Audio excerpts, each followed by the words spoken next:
And then, just to bring his point home, Just to pick a common one. Carl offered up his third and final example. Number 3, Blood flukes. Blood flukes are related to flatworms, tapeworms. So their eggs start out in the water.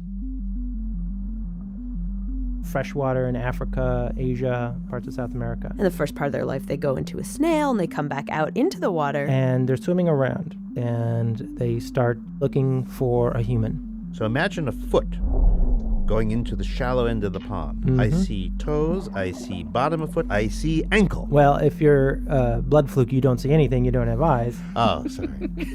But eventually you find a foot, secrete a little enzyme. Basically turn a little bit of skin into butter. And you slip into the vein, and now you're going to swim my circulatory system. You're going to ride along in the blood. And now it's time to find a mate. A mate? So there's sex, so there's male and female, is what you're saying. Sure, they're animals. They're animals. I would have never called them animals. That's interesting you say that. But that's a whole other topic, I guess. So, all right. So the female is very thin. It's sort of a standard issue worm kind of thing. But the male is very strange. It's kind of like a canoe. It's got a big trough down the middle.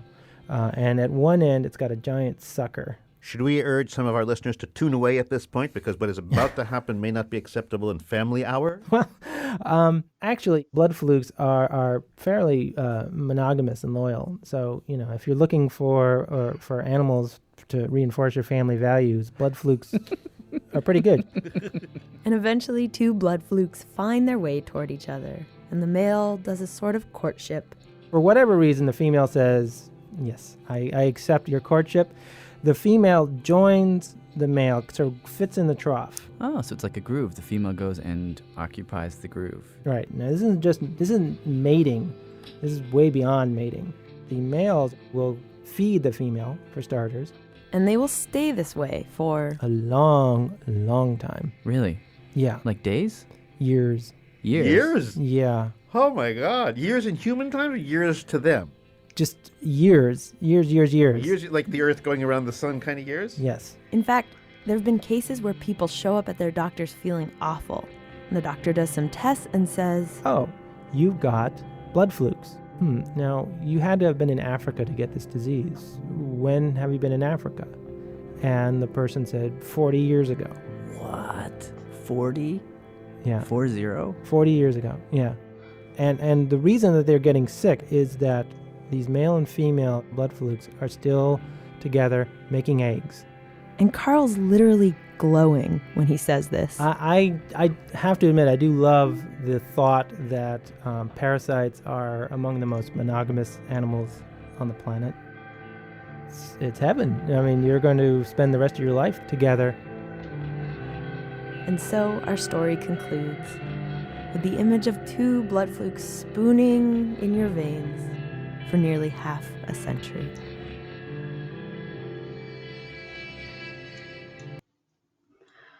Wow.